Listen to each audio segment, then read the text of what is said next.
சொல்லுங்கள்.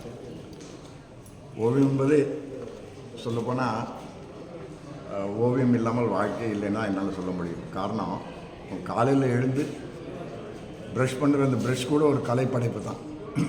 படுக்க போகும்போது நம்ம படுக்கின்ற கட்டில் கூட ஒரு ஆச்சாரியனுடைய கலைப்படைப்பு தான். கலை இல்லாமல் வாழ்க்கை இல்லை. சொல்லப்போனால் ஏர்த்தன்னு சொல்லுவாங்க. இந்த உலகத்தை ERTH ஏர்த்தன்னு சொல்லுவாங்க. அந்த ஏர்த்துக்குள்ளேயே ARTன்னு இருக்கிறத நம்ம யோசிக்கிறது இல்லை. அந்த ARTயை தூக்கிட்டோம்னு வச்சுங்க, வெறும் ஏக தான் இருக்கும். EARTH earth. சென்டரில் பார்த்தீங்கன்னா ART ஆர்ட் உள்ள இருக்கிறது. இந்த உலகமே ஒரு கலை வடிவம். அதனால தான் ஓவியம் என்பது